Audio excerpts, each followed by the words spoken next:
o rabo que esse cara deu, a sorte que esse cara deu.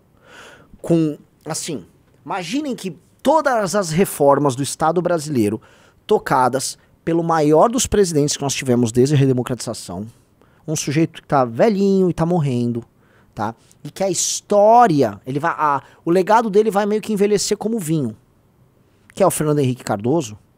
Esse legado matura no mandato do Lula. Foi o Brasil com um tripé macroeconômico, com as reformas que foram feitas ali, o Brasil mais ou menos pronto para participar ali de um boom das commodities, mas que também precisa fazer uma reforma trabalhista, reforma administrativa, reforma previdenciária. O Lula pega aquilo, não faz nada, ele só fica parado, porque foi isso que o Lula fez. Ele ficou parado e criou o Bolsa Família. O resto, vamos ser honestos, os 2 mandatos anteriores do Fernando Henrique entregaram. Eu olho ele virar o Itamar Fernando Henrique. Cara, sendo honesto, ele não foi melhor. Não foi melhor. A melhor decisão que o Itamar fez foi chamar o Fernando Henrique. Foi, na verdade, a única grande decisão do mandato dele. O Fernando Henrique foi o maior presidente do Brasil desde a redemocratização. Ah, mas ele é de centro-esquerda, a mulher dele era comunista. Tá, cara, o melhor presidente desde a redemocratização foi um cara de centro-esquerda, que fez um governo liberal. Lidemos com isso. Vamos reconhecer, não vamos ficar sendo desonesto aqui. Eu odeio desonestidade. Eu também não vou ser desonesto porque, ele não é da minha linha, ou eu vou parecer um tucano do pacto de... Sério que hoje eu tô, assim, eu estou cagando. Eu não podia ligar mais pras críticas feitas por olavistas dizendo que nós somos tucanos. Nós não somos tucanos, nós não temos nada a ver com o PSDB, nunca tivemos relação com o PSDB. Então, o que eu posso falar pra vocês é, foi, e não vou mentir, e foi. O que esse cara fez, nenhum outro presidente fez depois. Ponto. Botou o Centrão no bolso. E sabe o que esse cara fez, senhor Rafael Almeida Rizzo? Ele fez o Centrão votar reforma que diminuía o Estado. E essa é a real.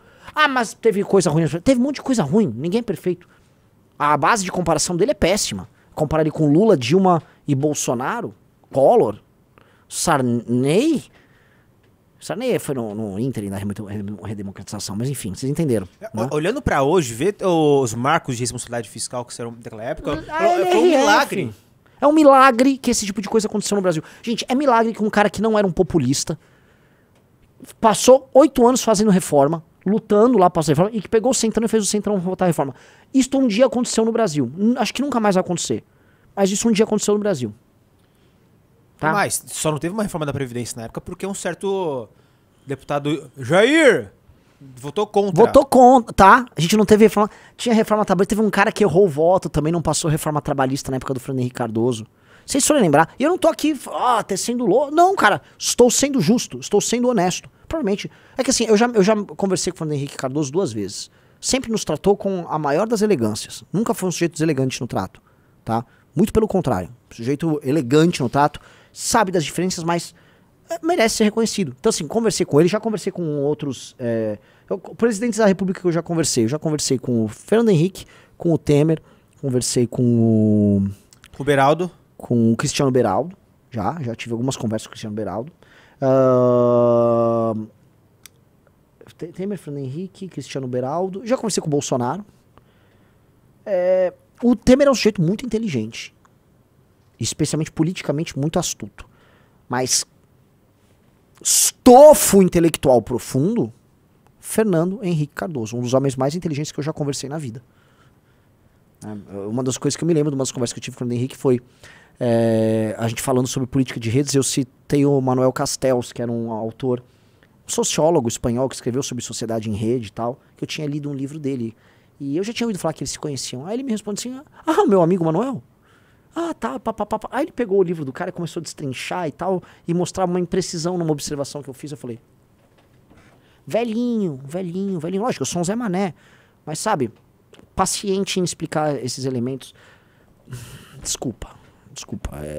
Quem dera tivéssemos mais desses. Quem dera o nosso adversário político fosse um social-democrata com uma perspectiva liberal, progressista como o Fernando Henrique. Esse era o adversário. Mas tem a tábua. Nunca será, nunca foi, nunca será. O Fernando Henrique nunca ficou lambendo o pé do PT como essa moça faz. Nunca será. Eduardo Leite nunca será, nunca serão. Tá? Tô falando de coisa outra. O que eu tô propondo pra nós é o seguinte: ser à direita o que esses caras foram à esquerda. Tá? Grupo com quadros muito bons. De direita. Discordando deles em vários pontos. Tá? De direita. Agora, com qualidade. É isso que o Kim pretende dizer. Agora, as pessoas não estão... Às vezes é uma tarefa hercúlea num país que é feito pra ser medíocre, que as pessoas só querem ver retardado falando. Mas às vezes é... E daí, né? Cada um...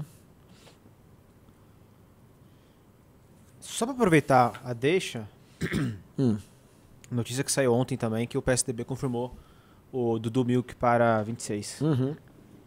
Estão dizendo que o PSDB vai se fundir com o PSD do Kassab, né? Isso não é uma fusão. Vamos ser bem honestos, mas o PSDB vai ser adquirido pelo PSD do Kassab, porque o PSDB não existe mais. PSDB foi um negócio lá do passado. O PSDB não existe mais. Então ele foi...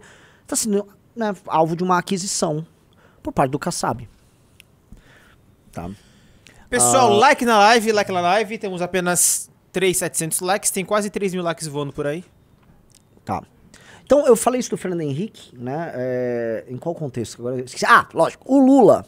A sorte do Lula. Então, o Lula pegou todo esse patrimônio gerado pelo Fernando Henrique. Só ficou... Ele não melhorou em nada, porque assim... É que, logicamente, o PT não iria fazer algo que não acredito. O PT nunca acreditou em reforma tributária pra valer.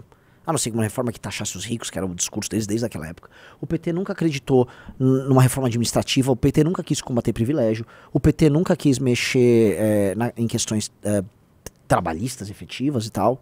Então o PT, na prática, não fez nada que colocaria o Brasil numa posição ali no mundo das commodities para ter dado o seu turning point. Qual seria, assim, para vocês imaginarem, o Lula poderia ter sido o maior presidente da história do Brasil?